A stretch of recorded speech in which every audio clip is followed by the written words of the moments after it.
ఇంతవరకు జమీమా అమ్మగారు ఎంతో అమూల్యమైన విలువైన వాక్య వర్తమానము మనకు అందించిన వారై ఉన్నారు. బలమైన వాక్య వర్తమానం అందించిన జమీమా అమ్మగారిని దేవుడు బహుగా దీవించునుగాక. పాట పాడినప్పుడు మీరందరూ ఏం చేయబడాలి చెప్పండి? లేచి నిలబడి చప్పట్లు కొట్టాలి. అందుకని ఈ పాట మేము కలిపాం. దేవునికి స్తోత్రం. ఎవరి కోసం కలిపాము? మీకోసమే. అంచేత ఈసారి ఇక్కడ స్త్రీలైన వారు కానీ పురుషులైన వారు కానీ నిలబడి పాట పాడినప్పుడు మీరేం చేయాలి చెప్పండి? లేచి నిలబడితే చాలా సంతోషం అని మీకు తెలియచేస్తున్నాను. ఒకసారి లేచి నిలబడి జమీమా అమ్మగారికి మంచి వర్తమానం చెప్పిన జమీమా అమ్మగారికి మన్నా చెప్దామండి. అందరూ మన్నా చెప్దామండి, మన్నా చెప్దామండి. మరణాత మరణాత మరణాత. అందరికీ మరణాత.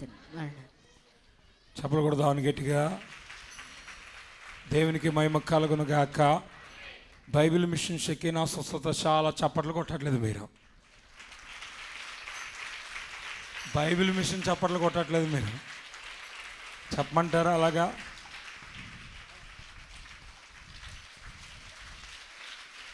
మీరందరూ మంచోళ్ళు. బైబిల్ మిషన్ చప్పట్లు కొట్టారు. దేవునికి స్తోత్రం.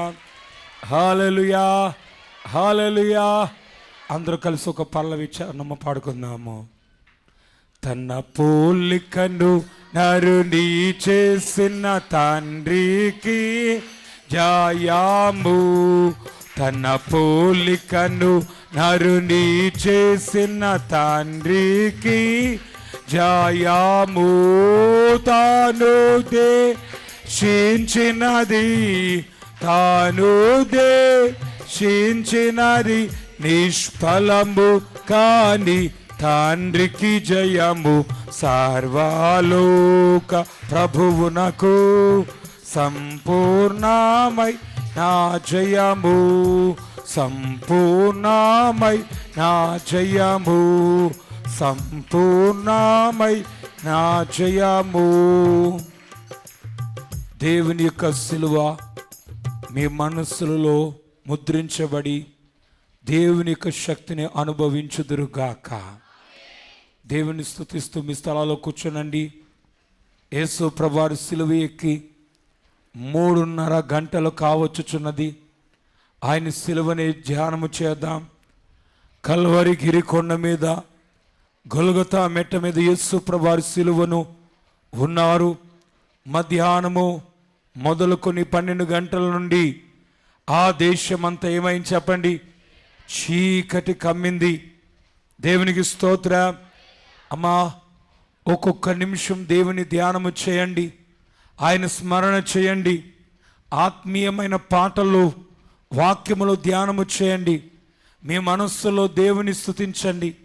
దయచేసి కొంతమంది సెల్ ఫోన్ పట్టుకుంటున్నారు. సెల్ ఫోన్లు కొంచెం లోపల పెట్టండి. దేవుని యొక్క మరణం మన జీవితాలను ఆశీర్వాదకరంగా మార్చుచున్నది. దేవునికి మహిమ కలుగునుగాక. హల్లెలూయా. దేవుని యొక్క మరణం మనల్ని బలపరచుచున్నది. సాతాను క్రియలు లయపరిచేది, మనల్ని శక్తితో నింపేది, ఆయన ఆత్మతో బలపరిచేది అని మీకు తెలియచేస్తున్నాను. గమనించండి. ఆత్మీయంగా మీరందరూ ఏకీవించే దైవాశీర్వాదాలు మెండుగా ముందుకు వెళ్ళండి. మరి ఒక మాట అదేమిటి అంటే, ఎన్నో మాట చెప్పండి? 5వ మాట పరిశుద్ధ గ్రంథములోంచి వాక్యాన్ని చదువుకుందా అండి. యేసు ఆ చిరక పుచ్చుకుని సమాప్తమైనదని అప్పటికి సమాప్తమైనదని యేసు ఎరిగి లేఖనము నెరవేరినట్లు నేను తప్పికొనుచున్నాను. నేను దేవునికి స్తోత్ర. దేవునికి మహిమ కలుగునుగాక. దేవుని బిడ్డలారా, వాక్యాన్ని వింటున్న వాళ్ళారా, యేసు క్రీస్తు ప్రభువారు దేవుడా మనుష్యుడా? చెప్పాలందరూ గట్టిగా. దేవుడా మనుష్యుడా? అమ్మా చెప్పాలి, మాట్లాడట్లేదు. దేవునికి స్తోత్రం. నేను ఇక్కడ ఉన్నాను, నిలబడ్డాను. ఈ సంఘానికి ఏమవుతాయని చెప్పండి? బైబిల్ మిషన్ షకీనా స్వస్థత శాలకు ఏమవుతాయని చెప్పండి? సంఘ కాపరిని. అవునా కాదా? కాపర్నా కాదా? మరి చార్లెస్ జాన్ ఫినయ్ గారికి ఏమవుతాను? అమ్మ ఒక మాట, చార్లెస్ జాన్ ఫినయ్ గారికి ఎవరిని? కుమారుని. మరి షకీనా స్వస్థత శాలకి రెండునా ఒకటేనా? నేను చెప్పాలి గట్టిగా, అవునా కాదా? నేను షకీనా స్వస్థత శాల సంఘ కాపరిని, చార్లెస్ జాన్ ఫినయ్ గారు కుమారుని. ఇప్పుడు యేసుక్రీస్తు ప్రభువారు దేవుడు, ఆయన మనిషి. ఎవరండి? ఆయన దేవుడే, పరమ తండ్రి కుమారుడే. కానీ ఎలా వచ్చాడు? తల్లి గర్భమున జన్మించాడు. ఆయన పడుకున్నాడు, మనకులా తింటున్నారు, మనకులాగా నడుస్తున్నారు, మనకులాగా ఆయన భోజనం చేస్తున్నారు, నీరు తాగుతున్నారు. ఇప్పుడు ఆయన మనిషా దేవుడా? దేవుడై నా దేవుడు మనుష్య రూపములో వచ్చాడు. ఆయన దేవుడే గాని మనుష్యుడు, ఆయన మనుష్యుడే గాని దేవుడు, రెండు అయి ఉన్నారు. నమ్మిన వారు చెప్పలు కూడా గట్టిగా దేవునికి స్తోత్రం. హల్లెలూయా. మనకు 3 హాల్స్ కాదు కానీ 4 హాల్స్ ఉన్నాయి. ఎన్ని హాల్స్ అండి? ఒకటి ఇదంతా పెద్ద హాల్. ఆ బరకాల కింద కూర్చున్న వాళ్ళు ఎన్నో హాల్ చెప్పండి? 2 హాల్. ఆ టెంట్ కింద కూర్చున్న వాళ్ళు ఎవరు చెప్పండి? 1836 కింద కూర్చున్న వాళ్ళు 3 హాలు. 4 హాల్ బయట ఉంది, 36 అందులో కూర్చున్న వాళ్ళు ఎవరు చెప్పండి? 4 హాలు. 4 హాల్లో ఉన్నవారు చేతులు పైకెత్తి ఒకసారి చెప్పకూడదు గట్టిగా, దేవుడు మిమ్మల్ని దీవించునుగాక. అయ్యా, ఇంకో హాలు కూడా నాకు ఇప్పుడే కనబడ్డది. అదేం హాల్ అంటే వంటశాల దగ్గర ఉన్న హాలు. అక్కడ కూడా కూర్చున్నారు. మీరు కూడా చేతులు పైకెత్తండి అయ్యా ఒకసారి. వంటశాల దగ్గర ఉన్న వాళ్ళు వాళ్ళు ఎత్తట్లేదు, చూసారండి? వాళ్ళు ఎత్తట్లేదు అంటే వాళ్ళు ఏం చేయట్లేదు చెప్పండి? వెంటలేదు. ఒకసారి వంటశాల దగ్గర ఉన్న వాళ్ళు చేతులు పైకెత్తండి అయ్యా. వంటశాల దగ్గర ఉన్నవారు కృపారావు గారు, రాకటరాజు గారు, ఇప్పుడు అది వినబడ్డది. మీరు కూడా చేతులు పైకెత్తి చెప్పలు కొట్టండి ఒకసారి. దేవునికి స్తోత్రం. ఇక మీదట వచ్చే వాళ్ళని ఎక్కడ కూర్చోబెట్టాలి చెప్పండి? మీరు అక్కడ కూర్చోబెట్టండి. అక్కడ 4 హాలు 38లో మీరు కూర్చోబెట్టండి. ఆ టెంట్లో కూర్చోబెట్టండి. మీరు కూడా కూర్చోండి. దేవుడు మిమ్మల్ని దీవించును గాక. దేవుని బిడ్డలారా, ఈరోజు యేసుక్రీస్తు ప్రభువారు దప్పికుంటున్నారు. ఏం కొంటున్నారు? దప్పికుంటున్నారు. దేవునికి స్తోత్రం. యేసు ప్రభువారు దేవుడే కానీ ఆయన ఏమై ఉన్నాడు చెప్పండి? మనుషుడై ఉన్నారు. మానవునిగా శరీరమును దాల్చి ఈ లోకానికి వచ్చారు. యేసుక్రీస్తు ప్రభువారు ఇక్కడ ఎలా ఉన్నారంటే, నేను లేఖనములు నెరవేరినట్లు నేను దప్పికొనుచున్నాను అని ఎవరి మాట ద్వారా అన్నారు చెప్పండి? యేసు ప్రభువారి మాట ద్వారా. దేవునికి స్తోత్రం. దేవుని బిడ్డలారా, గమనించాల్సిన మాట ఏమిటంటే, యేసు ప్రభువారు ఎవరు? ఆయన దప్పుకుంటాం ఏమిటి? ప్రపంచం విషయంలో ఆయన ఏమి సందేశం ఇస్తున్నారు? యెషయా గ్రంథము 55వ అధ్యాయము 1వ వచనములో, యెషయా గ్రంథము 55వ అధ్యాయం 1వ వచనములో, దప్పికొని వారులారా నీళ్ళ యొద్దకు రండి, రూకలు లేని వారులారా మీరు వచ్చి కొని భోజనము చేయుడి. దేవునికి స్తోత్ర. ఆయన అంటున్నారు, దప్పికొనే వారులారా నా యొద్దకు రండి, రండి అని పిలిచే గొప్ప స్థితిలో మనం ఉన్నాం. దేవునికి స్తోత్ర. హల్లెలూయా. దేవుని బిడ్డలారా, గమనించాలి. ప్రతి ఒక్కరూ కూడా దేవుని యొక్క వాక్యములో మనం చూసినట్లయితే యేసుక్రీస్తు ప్రభువారు ఏమవుతున్నారు చెప్పండి? దప్పికొంటున్నారు. మరి దేవుడు ఆయన విశ్వాసులకు ఏం చెప్తున్నారంటే, దప్పికొనే వాళ్ళారా నా యొద్దకు రండి. దప్పిక తీరుస్తానన్న దేవుడు దప్పికొంటం ఏంటండి? ఇది కొంచెం కన్ఫ్యూజంగా ఉందండి. ఎలాగుందండి? కొంచెం కన్ఫ్యూజంగా ఉందండి. యేసు ప్రభువారు దప్పుకుంటాం ఏంటండి? అవును, గురువారము అమ్మా ఆ తోట గెత్సెమనే తోట నుండి యేసు ప్రభువారికి ఏమీ లేదు చెప్పండి? ఆహారము లేదు, ఇంకేం లేదు, నీరు లేదు. దేవునికి స్తోత్రం. ఆయన మౌనంగా ఉన్నారు. రాత్రంతా మౌనములోనే ఉన్నారు. 5 కోట్లు తిరిగారు, ఆయన నిలబెట్టారు. అందుకని ఆయన ఏం చేస్తున్నారు చెప్పండి? దప్పుకుంటున్నారు. గెత్సెమనే తోటలో ఆయన మరణమగునంతగా ప్రార్థన చేశారు కనుకనే ఆయన యొక్క చెమట రక్త బిందువు వలె మారిపోయింది. అందుచేత ఆయనలో ఉన్న నీరంతా కూడా వచ్చేసింది. అందుకని ఆయన ఏం చేస్తున్నారు? దప్పికుంటున్నారు. దేవునికి స్తోత్రం. ఒకరితొక్క 40 కూడా దెబ్బలు కొట్టినప్పుడు, అమ్మా ఈ యొక్క శరీరములో రక్తం ఎంత ప్రాముఖ్యమో అలాగనే వాటితో పాడవు నీరు కూడా అంతే ప్రాముఖ్యము. దేవునికి స్తోత్రం. రక్తము ఎంత ప్రత్యేకమో నీరు కూడా అంతే ఉండాలి. ఈరోజు డాక్టర్లు అయిన వారు ఏం చెప్తున్నారు చెప్పండి? సగటు రోజుకి ఎన్ని లీటర్ల నీళ్లు తాగాలంటున్నారు? అమ్మా మినిమం 3, మ్యాక్సిమం 4. అంతకంటే ఎక్కువ తాగితే దేని మీద భారం పడుతుంది చెప్పండి? కిడ్నీల మీద భారం పడుతుంది. 120 కేజీల నుంచి ఎక్స్ట్రా ఉంటే అంతకంటే ఎక్కువ తాగాల్సిందే. దేవునికి స్తోత్రం. మినిమం రోజుకి ఎంత తాగాలి చెప్పండి? 3 లీటర్లు. 3 లీటర్లు నీవు తాగలేదనుకోండి, నీ యొక్క శరీరములో నీ రక్తములో నీరు తక్కువైపోతుంది. తద్వారా రక్తం ఏమైపోతుంది చెప్పండి? చిక్కబడిపోతుంది. రకరకాల బలహీనతలు మానవునికి ఏమవుతాయి చెప్పండి? సంభవిస్తూ ఉంటాయి. యేసుక్రీస్తు ప్రభువారి శరీరములో నీరు లేదు. ఇప్పుడు ఏమి లేదు? నీరు లేదు. దేవునికి స్తోత్రం. ఆయన శిరస్సు మీద ముళ్ళ కిరీటం పెట్టినప్పుడు శిరస్సులోంచి ఏం కారింది చెప్పండి? నీరు, రక్తము కారిపోయింది. చేతుల్లో కాళ్ళలో మేకులు కొట్టినప్పుడు రక్తము కారటం బట్టి ఆ రక్తంలో ఉన్న నీరు శాతం కూడా ఏమైపోయింది? తగ్గిపోయింది. చివరగా యేసు ప్రభువారు సిలువలో ఉన్నప్పుడు బల్లెమును తీసుకుని ఆయన ప్రక్కలో పొడిచారు గనుక అక్కడ కూడా ఏమైపోయింది? నీరు రక్తమును కలిసి కారెను. ఇది సైంటిఫికల్గా మనం చూడాల్సిన రీజన్స్. ట్రస్ట్. ఇక్కడ యేసుక్రీస్తు ప్రభువారు దాహము గొనుటకు గల కారణం. దేవునికి స్తోత్రం. అలాగే దేవుని బిడ్డలారా, యేసు ప్రభువారు రాత్రంతా ఏం చేయలేదు? పండుకోలేదు. గురువారం రాత్రి, శుక్రవారము ఉదయము ఆయన సిలువ కప్పగించారు. దేవుని బిడ్డలారా, నిజంగా ఆయన శరీరంలో ఏమి లేదు? నీరు లేదు. సైంటిఫికల్గా పూర్వైంది.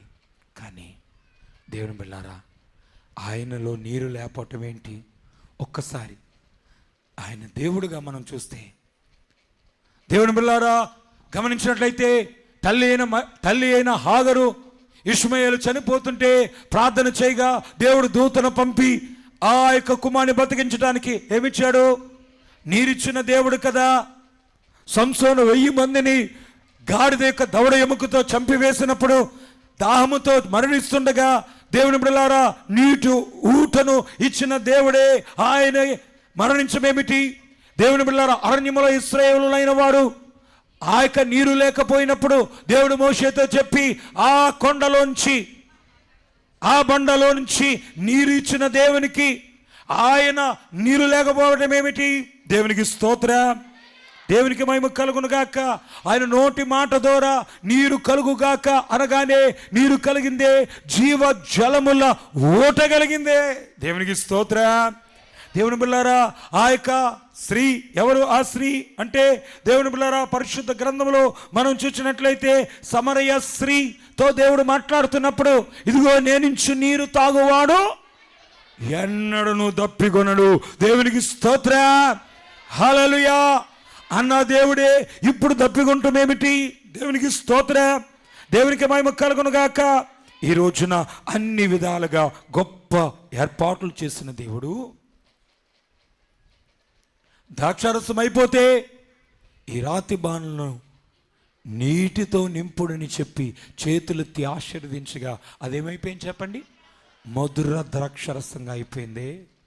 మానవుడు తవ్వితే కింద నీరుంటుంది, ఆకాశంలోనికి వెళ్తే మేఘాల్లో నీరుంది.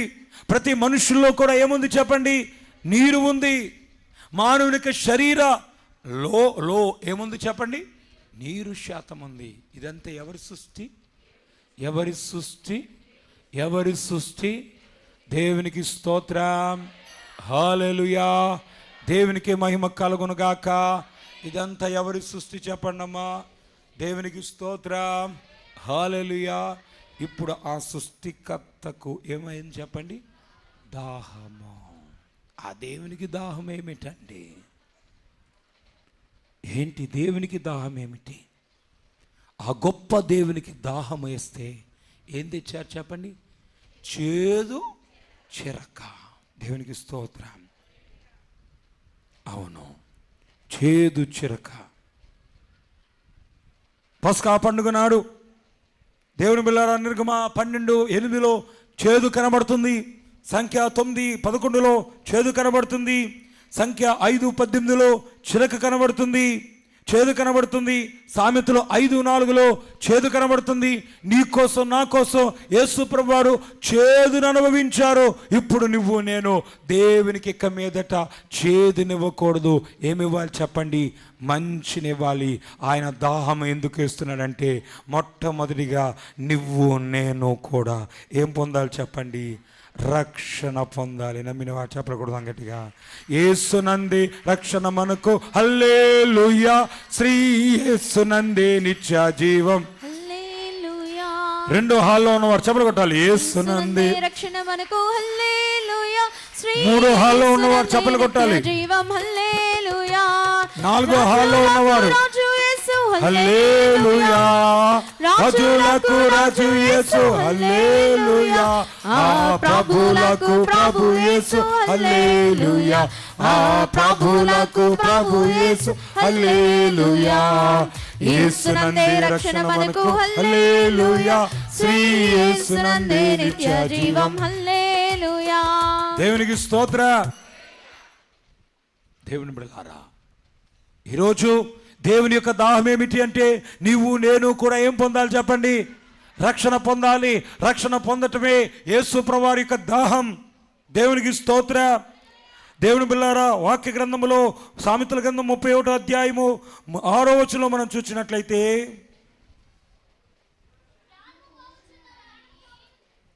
దేవుని బిళ్ళారా వాక్య గ్రంథములో సామెతల గ్రంథము 5:4 చదవండి. ముందు 5:4. ముసిరి పండంత చేదు, ముసిరి పండంత చేదు, చేదు. అది 2 అంచులు గల కత్తి అది అంత పదును గలది. 2 అంచుల కత్తి అంత పదును గలది. దేవునికి స్తోత్రం. దేవుని బిళ్ళారా, ఇప్పుడు ఆ చేదు నువ్వు పోగొట్టాలి. ఎవరికున్న చేదు పోగొట్టాలి? దేవునికున్న చేదు పోగొట్టాలి. దేవునికి స్తోత్రం. నువ్వు పోగొట్టాలంటే మొట్టమొదటిగా నువ్వేం పొందాలి? రక్షణ పొందాలి. ఏం పొందాలి? రక్షణ. రక్షణ ఎందుకు పొందాలండి? రక్షణ పొందడం వల్ల ఉపయోగం ఏమిటంటే అంటే దేవుని బిడ్డలారా, పిల్లలైన వారిని చదివిస్తారు. చదవాలి అంటే, ఎగ్జామ్ రాయాలంటే ముందు ఏం కట్టాలి చెప్పండి? ఫీజు కట్టాలి. ఫీజు కట్టడమే రక్షణ పొందటం. ఈ ఫీజు ఈ దేవుడు ఏమైనా వెలబెట్టాడా? పెట్టలేదు కదా. దేవునికి స్తోత్ర. దేవుని బిడ్డలారా గమనించండి, ఈరోజు చాలామంది ఇంకా రక్షణ పొందట్లేదు. రక్షణ లేని జీవితాలు కలిగి ఉన్నారు. చాలా బాధాకరమైన విషయము. రక్షణ అంటే మతం మారటం కాదండి. మతము మారటము కాదండి. జీవితాన్ని మార్చుకునటము, యేసులోనికి ఉన్నతమైన స్థితిలోనికి మారటము. నమ్మిన వారు చెప్పకూడదాం. రక్షణ పొందడం అంటే మతము కాదు, పరలోక రాజ్యానికి వారసులు అవటం. నమ్మిన వారు చెప్పకూడదు గట్టిగా. దేవునికి స్తోత్ర. నిత్యరాజ్య వారసులు అవటం. అమ్మా, ఈరోజు ప్రతి మనుషుడు కూడా ఎక్కడికి వెళ్ళాలి? పరలోకానికి వెళ్ళాలి. యేసు ప్రభువారు ఈ యొక్క గుడ్ ఫ్రైడే నాడు మనందరికీ ఏం తెచ్చారు చెప్పండి? రక్షణ. ఏం తెచ్చారు? ఆయన మరణమే మనల్ని పరలోక రాజ్య వారసులుగా చేసింది. నమ్మిన వారు చెప్పకూడదు గట్టిగా. దేవుని బిళ్ళారా, ఆయన సిలువేయబడి రక్తం కాచి ప్రాణం పెట్టాడు కనుక ఈ రోజున మనం అందరం ఏం చేయబడ్డాం చెప్పండి? రక్షించబడ్డా. దేవుని బిడ్డలారా, వాక్యాన్ని వింటున్న వాళ్ళారా, ఆ రక్షణ మనకు లేకపోతే నిత్య రాజ్యానికి, ఆయన సిలువేయబట్టబడితే రక్షణలోనికి, పరలోక రాజ్యానికి వెళ్ళలే. ఈరోజు పరలోక రాజ్యానికి నేను వెళ్ళటానికి రక్షించబడ్డాను అన్నవారు ఎంతమంది ఉన్నారు? వారు మాత్రమే చేతులు పైకెత్తి చప్పట్లు కొడదాం గట్టిగా. వారండి ధన్యులు, వారండి ధన్యులు, వారండి ధన్యులు. నమ్మిన వారు చప్పట్లు కొడదాం గట్టిగా. పిల్లోడు ఎగ్జామ్లో పాస్ అవ్వాలంటే ముందు ఏం కట్టాలా? ఫీజు కట్టకుండా పాస్ అవుతాడా? అవుతాడంటారా? అవడు. ఈరోజు రక్షణ పొందితేనే మనం ఎక్కడికి వెళ్తామని చెప్పండి? పరలోక రాజ్యానికి వెళ్తాం. రక్షణ అంటే నరకానికి వెళ్ళటం కాదు. కానీ చాలామందికి ఇలాగే ఉంటుంది. రక్షణ పొందడం అంటే ఎక్కడికి వెళ్ళిపోవటం? నరకానికి వెళ్ళిపోవడం. ఇప్పుడు వద్దులేండి, తర్వాత చూస్తానులేండి, నా బంధువులందరికీ నచ్చితే చూస్తానులేండి. దేవుని బిడ్డలారా, ఈరోజు రక్షణ పొందడానికి నువ్వు సిద్ధమేనా? దేవుడు నీతో మాట్లాడుతున్నాడు, నీ హృదయంతో మాట్లాడుతున్నాడు. నువ్వు రక్షణ పొందావా? ఇంకా పొందలేదా? ఈరోజే పొందు. ఆయన రాకడ అతి సమీపంలో ఉంది. రాజ్యం మీదకి రాజ్యము లభిస్తుంది. దేశాల మీదకి దేశాలు యుద్ధాలు జరుగుతున్నాయి, కరువులు వస్తున్నాయి, భూకంపాలు కలుగుతున్నాయి, భయంకరమైన వినాశాలు జరుగుతుంది. దేవుని బిడ్డలారా, ఈరోజు నీవు ఇన్సూరెన్స్ కడుతున్నావా? ఎందుకు ఇన్సూరెన్సు? రేపు నీవు చనిపోయిన తర్వాత నీ పిల్లలు ఏమవుతారని గొప్ప ఆదరణ కోసమే ఇన్సూరెన్స్ కడుతున్నావు కదా. మరి రక్షణ ఇన్సూరెన్స్ కంటే గొప్ప ఉన్నతమైనది. నమ్మినవా చెప్పకూడదా గట్టిగా? యేసునామ నీవు రక్షణ పొందితే నీ ఆత్మ సురక్షితంగా ఎక్కడికి వెళ్తుంది? అందరూ చెప్పాలా? పరలోక రాజ్యానికి వెళ్తుంది. అందుచేత ఈరోజు రక్షణ పొందని వాళ్ళారా, నేడే ఈరోజే మీరేం పొందాలి? అమ్మా, రక్షణ వ్యక్తిగతమైనది. ఏమైంది? అందరూ చెప్పాలా? వ్యక్తిగతమైనది. రక్షణ ఎవరిది వారే. రక్షణ వ్యక్తిగతమైనది. రక్షణ నీవు పొందినంత మాత్రాన నీ తల్లి రక్షణ పొందితే నువ్వు పరలోకానికి వెళ్ళవు. నీ తండ్రి పొందితే నువ్వు పరలోకానికి వెళ్ళవు. నీ భార్య పొందితే నువ్వు పరలోకానికి వెళ్ళవు. ఎక్కడికి వెళ్ళిపోతారు? నరకమే. యేసు ప్రభువు యొక్క దేహం ఏమిటి అంటే నీవు రక్షించబడాలి, నీ భర్త రక్షించబడాలి, నీ పిల్లలు రక్షించబడాలి, నీ బంధువులు రక్షించబడాలి. దేవునికి స్తోత్రం. రక్షించబడని ప్రతి ఆత్మ ఎక్కడ వేయబడుతుంది అమ్మా? నరకము. దేవునికి స్తోత్రం. దేవుని బిడ్డలారా, ఈరోజు నువ్వు రక్షించబడ్డావా? రక్షణ పొందావా? దేవునికి స్తోత్రం. రక్షించబడితే నీవెక్కడికి వెళ్తావు చెప్పండి? పరలోక రాజ్యమునకు వెళతావు. నమ్మిన వారు చెప్పకూడదంటగా. రక్షకుండుద ఇంచినాడట మన కొరకు స్వరమా, రక్షకుండుద ఇంచినాడట. దేవునికి స్తోత్రం. దేవునికి మహిమ కలుగునగాక. వాక్య గ్రంథం నుంచి కొన్ని వాక్యాలు చదువుకుందాం. యోహాను సువార్త 4:10. అందుకే జీవ నదిని నా హృదయములో నీవు ప్రవహింపచేయాలి. యేసు ప్రభువారు వాక్య గ్రంథమును బట్టి యోహాను సువార్త 4:10 చదువుకుందాం అండి. అందుకు యేసు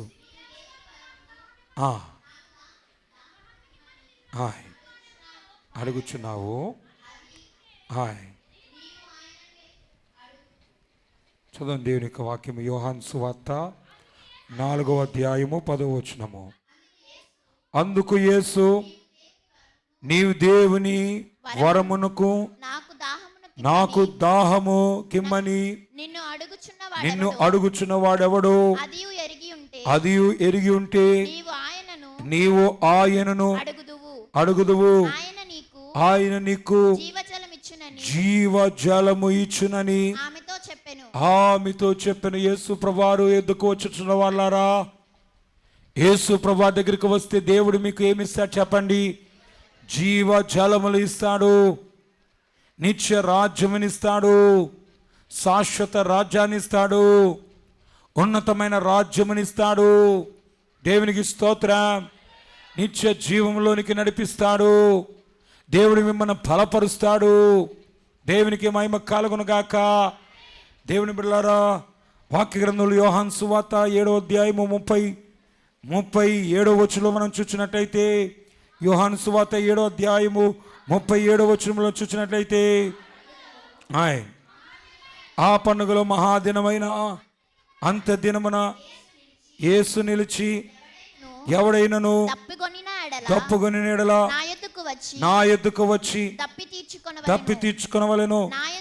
నా యందు విశ్వాసం ఉంచువాడెవడు లేఖము చెప్పినట్లు వాని కడుపులో నుండి జీవజల నదులు పారునని బిగ్గరగా చెప్పాను. దేవునికి స్తోత్ర, దేవునికి మహిమ కలుగును గాక.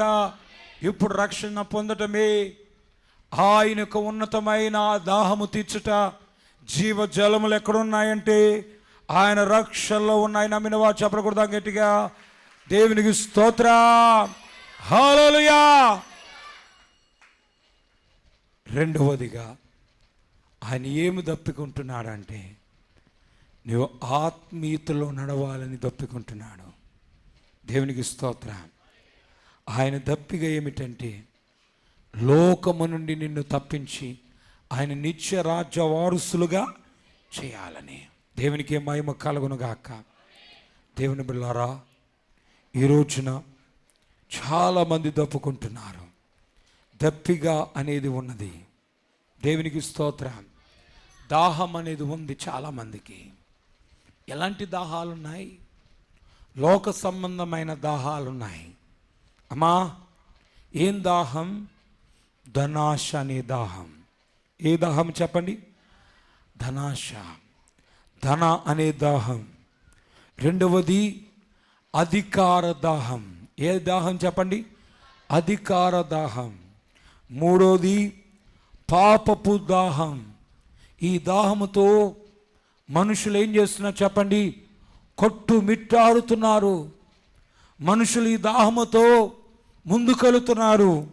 ఈ దాహము ద్వారా దేనికైనా ఏం చేస్తున్నారు చెప్పండి? తెగుస్తున్నారు. ఈ దాహము కోసం ముందుకెళ్తున్నారు. ఆ దాహము కాదు, యేసు దాహాన్ని మనం తెచ్చాలి. యేసు బిడ్డలుగా మనం మార్చబడాలి. యేసుకి ఇష్టమైన ఆత్మీయ జీవితాన్ని మనం జీవించాలి. రెండవదిగా మొదటి రక్షణ దాహము, రెండవదిగా ఆత్మీయ దాహము. నమ్మిన వారు చెప్పకూడదు గట్టిగా. దేవుని బిడ్డలారా, వాక్యాన్ని వింటున్న వాళ్ళారా గమనించాలి. నువ్వు రక్షించబడితే చాలదు. ఏం చేయాలి చెప్పండి?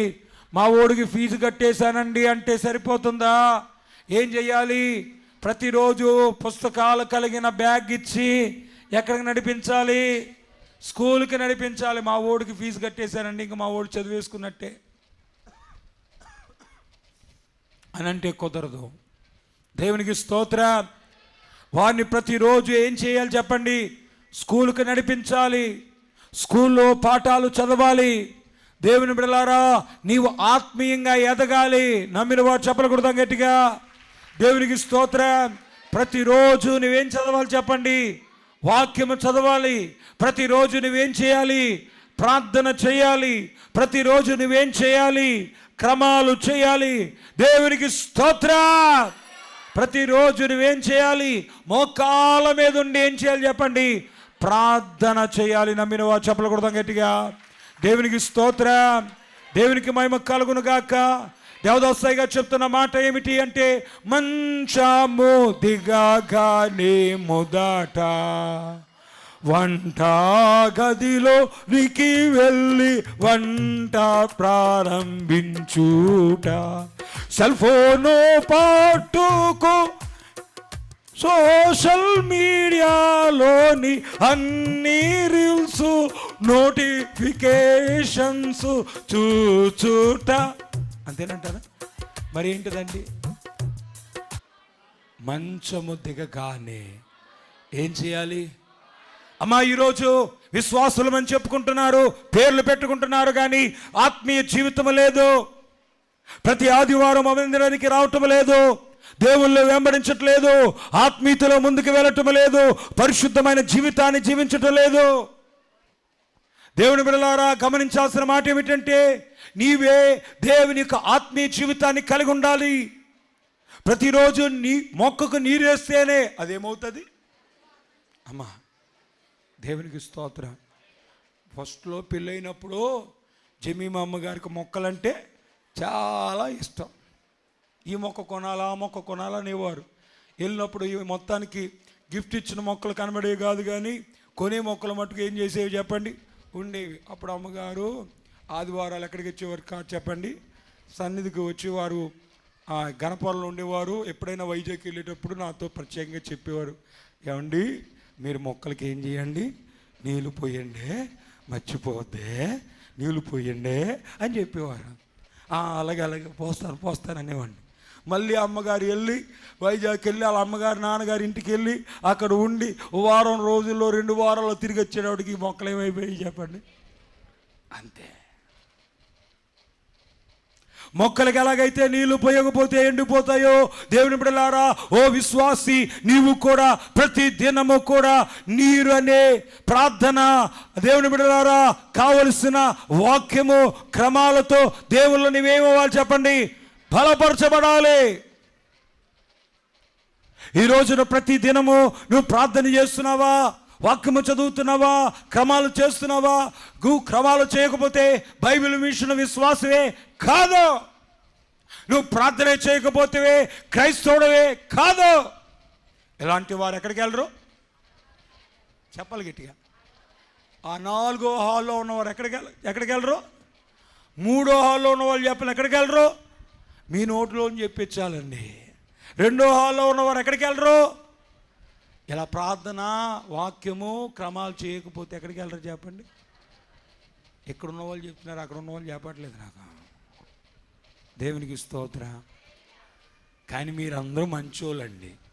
ఈ 1వ హాలు 2వ హాలు 3వ హాలు 4వ హాలు ఉన్న వాళ్ళందరూ ఎక్కడికి వెళ్తారు చెప్పండి. ఇదేనా చెప్పండి అమ్మ కొంచెం గట్టిగా. మీరు మట్టుకు ఎక్కడికి వెళ్తారు? పరలోకానికి వెళ్తారు. మీరందరూ 100 అంతస్తులోనే ఉంటారు. దేవుడు మిమ్మల్ని అందరినీ బహుగా దీవించునుగాక. చప్పట్లు కొట్టినంత ఈజీ కాదండి. దేవునికి స్తోత్ర. దేవుని బిడ్డలారా, ఈరోజు దేవుని అందు మనం ఎదగాలి. అదే దేవుని యొక్క దాహం, అదే దేవుని యొక్క దప్పిక, అదే దేవుని యొక్క ఏర్పాటు. దేవునిలో ఎదగండి, దేవునితో సహవాసం చేయండి, దేవునితో ముందుకు వెళ్ళండి. మా ప్రార్థన యందు మీరుండండి. ఇక 3వ దాహం ఏమిటంటే, మొదటి రక్షణ, 2వది ఆత్మీయత, 3వది రాకడ. దేవునికి స్తోత్రం. ఎక్కడికి వెళ్ళాలి మనందరం? అందరూ చెప్పాలి. దేవునికి స్తోత్రం. ఏండి మన పిల్లోడికి ఫీజు కట్టాము, బెల్టు, షూ, బూట్లు, బట్టలు, బ్యాగులు, హాట్ బ్యాగ్స్, కావలసినవన్నీ కూడా ఏం చేశాను చెప్పండి, కొన్నాము. పాస్ అవ్వాలా అవ్వకూడదా? ఫెయిల్ అయిపోయాడు అనుకో, నువ్వు పోదేవనే ఫీజు కట్టాను కదా, ఎన్ని కొన్నాను కదా, చాలురా బాబు నువ్వు అంటే సరిపోతుందా? చివరిలో ఏమవ్వాలి? పిల్లోడు ఏమవ్వాలి? పాస్ అవ్వాలా లేదా? అమ్మ మీలో ఎంతమంది పాస్ అవుతారు అంటే రాకళ్ళ ఎత్తబడతారు? ఒక్కసారి చేతులు పైకెత్తి నేను రాకళ్ళ ఎత్తబడతాను అన్నవారు చేతులు పైకెత్తండి. అని నేను అడగలేండి. ఈరోజు మీరే ఏం చేసుకోవాలి చెప్పండి. ఎంత జీవిస్తే ఏంటి, ఎంత మంచి పేరు పెట్టుకుంటే ఏంటి, ఎంత పెద్ద బైబిల్ కొనుక్కుంటే ఏంటి, ఎంత గొప్ప మందిరానికి వెళ్తే ఏమిటి? దేవుని బిడ్డలారా, ఈ రోజున ఎంత గొప్ప సాక్ష్యాలు చెప్తే ఏంటి? నీవు పరలోక రాజ్యానికి చేరాలి, నిత్య రాజ్య వారసునిగా ఉండాలి అంటే దేవుని బిడ్డల రాకడకు సిద్ధపడాలి, దేవుని చిత్త ప్రకారంగా జీవించాలి. ఆయన రాకడకు నీవు సిద్ధపడుతున్నావా? రాకడ సిద్ధపడటం అంటే ఏమీ లేదండి. కష్టమా సిలువ? కష్టం అన్నవారు చేతులు పైకెత్తండి ఒకసారి. రాకడకు సిద్ధపడతాం అంటే కష్టం అన్నవారు చేతులు పైకెత్తండి, సిలువ అన్నవాళ్ళు చేతులు పైకెత్తండి ఈసారి. అది ఇది ఎత్తపోతే ఏమని అర్థం చేసుకోవాలి? ఏమండి, బయటికి రెడీ అవ్వటం కష్టమా సిలువ? బయటికి వెళ్ళాలి, రెడీ అవ్వాలి, సిలువ కష్టమా? మంచి బట్టలు వేసుకుని, క్రీమ్ రాసుకుని, సెంటు కొట్టుకుని, తలదువ్వుకుని, జోళ్ళు వేసుకుని సిద్ధమవటం ఇది కష్టమా సిలువ? ఇప్పుడు రాకడికి సిద్ధపడటం కష్టమా సిలువ? ఏమీ లేదండి. ఒకటి 2 పనులు చేయాలి. మానాల్సినన్ని మానేయాలి, చేయాల్సినన్ని చేయాలి, అంతే. ఎప్పటికప్పుడు మానాల్సిని విడిచిపెట్టాల్సిని వదిలిపెట్టండి. ఎప్పటికప్పుడు దేవుల్లో చేయాల్సిని జరగాల్సిని చేయాల్సిని చేయండి, అంతే. మీరు ఎప్పుడు రాకడొచ్చినా దేవుళ్ళు సిద్ధంగా ఉంటారు. నమ్మిన వారు చెప్పలు కొడదాం గట్టిగా. నేనిక సిద్ధంబుగా లేనండి తెల్లసినది నిరుకుగాన పరిశుద్ధాత్మయే నన్ను గానం పరిశుద్ధాత్మయే నన్ను కడకు సిద్ధము చేసి కొనేను కడకు సిద్ధము చేసి కొనేను. దేవునికి స్తోత్రం. పాట ఏం చెప్తుందంటే నేనిక సిద్ధముగా లేనని తెలిసింది. ఓ పరిశుద్ధాత్మదేవా, కానా నీవే నన్ను సిద్ధము చేసి కడకు నన్ను రాకడకు సిద్ధము చేయము. పిల్లలు స్కూల్కి రెడీ అవుతూ ఉంటారు. రేయ్ టైం అవుతుందిరా అన్నా సరే ఏం చేస్తూ ఉంటారు చెప్పండి? నెమ్మదిగా సిద్ధపడుతూ ఉంటారు. ఈలోగా ఏమొచ్చేద్ది చెప్పండి? బస్సో వ్యానో ఏదో వచ్చేస్తుంది. అప్పుడు వెంటనే ఏం చేస్తాను చెప్పండి? మనం వెళ్తాము త్వరగా ఏం చేస్తాం చెప్పండి? ఆ బట్టలను పెట్టేసి ఇలా పౌడర్ రాసేసి అలా వేసేసి బ్యాగ్ తలిగించేసి ఆ బొట్ట ఏం చేస్తాం చెప్పండి? బాక్స్ ఆ టిఫిన్ బాక్స్ చేతికి ఇచ్చేసి నడు అయిపోయింది ఇంకేమైపోయింది? అయిపోయిందా అవ్వలేదా? అయిపోయింది. ఇప్పుడు మనం ఎవరికి అప్పు చెప్పాలి? పరిశుద్ధాత్మ దేవునికి అప్పు చెప్తే పరిశుద్ధాత్మ దేవుడు మిమ్మల్ని ఒప్పింప చేస్తాడు, మిమ్మల్ని రాకడకు సిద్ధము చేస్తాడు, ఆయన చిత్తానికి నెరవేరేటట్టుగా మిమ్మల్ని నడిపిస్తాడు, పాపాన్ని విడిచేటట్టుగా చేస్తాడు, రెండవ రాకడికి నడిపిస్తాడు. అలాగున చేసి ఆయన దప్పికలు తీర్చి దేవునికి ఇష్టమైన బిడ్డలుగా మనమందరము ఉండుదుముగాక. ఆయనకి ఇష్టమైన బిడ్డలుగా ఆయన రెండవ రాకడకై మనమందరము సిద్ధపడదుముగాక.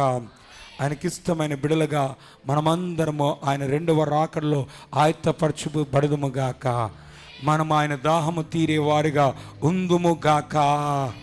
ఆమేన్ ఆమేన్ ఆమేన్. ప్రార్థన చేద్దాము. ప్రతి ఒక్కరు మీ మనస్సులలో దేవుని సముఖం ముందు ప్రార్థన చేసుకోనండి. యేసయ్యా, బటర్ మిల్క్ సిద్ధంగా ఉండాలి, ప్రజల్లోనికి తీసుకురావటానికి బటర్ మిల్క్ సిద్ధంగా ఉండండి. యేసయ్యా, నీ దాహము తీర్చలేకపోతున్నాను, నేను ఇంకా రక్షణ పొందలేదయ్యా.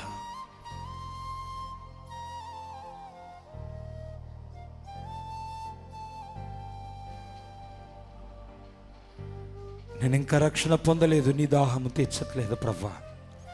సరైన ఆత్మీయత లేదయ్యా. ప్రతిరోజు భోజనం చేస్తున్నాను, ప్రతిరోజు వ్యాపారం చేస్తున్నాను, ప్రతిరోజు ఉద్యోగానికి వెళ్తున్నాను, ప్రతిరోజు నేను ప్రార్థన చేసుకోలేకపోతున్నానయ్యా, ఆత్మీయతలో ఉండలేకపోతున్నానయ్యా. దేవా, ఇదిగో మా పిల్లల్ని స్కూల్కి రెడీ చేస్తున్నాను, మేము మా వ్యాపారాలకే సిద్ధపడుతున్నాము, కానీ నేను అక్కడికి సిద్ధపడలేకపోతున్నాము. దేవా, నాకు తెలిసిన ప్రతి పాపాన్ని విడిచిపెట్టుటకు, ప్రతి విధమైన రోగాన్ని విడిచిపెట్టుకు, అపవిత్రతను విడిచిపెట్టుటకు, ప్రతి విధమైన సాతాన క్రియలు విడిచిపెట్టుటకు నన్ను బలపరచుము యేసయ్య. నన్ను నీ ఆత్మతో నింపుము ప్రభువా, నన్ను నీ శక్తితో నింపుము ప్రభువా, నన్ను నీ ఆశీర్వాదాలతో నింపుము ప్రభువా. నీ గొప్ప కార్యాలు మా పట్ల జరిగించుమయ్యా, నీ మహిమ కార్యాలు మా పట్ల జరిగించుమయ్యా, నీ ఆశీర్వాద కార్యాలు మా పట్ల జరిగించుమయ్యా యేసయ్యా. ప్రార్థన చేసుకురండి. మహాపరిశుద్ధులను ప్రేమ కలిగిన తండ్రి, నీ దాహము తీర్చుటయే మా యొక్క గొప్ప స్థితి అయ్యా. అదిగో అధికార దాహము, ధనదాహము, పాపదాహములో ఉన్న మేము నీ దాహము తీర్చుటకు మమ్మను మార్చండి యేసయ్యా. దేవా, ఇదిగో తండ్రి, రక్షణ పొందడమే నీ దాహము, ఆత్మీయతలో నడవడమే నీ దాహము, రెండవ రాకడకి సిద్ధపడటమే నీ దాహము.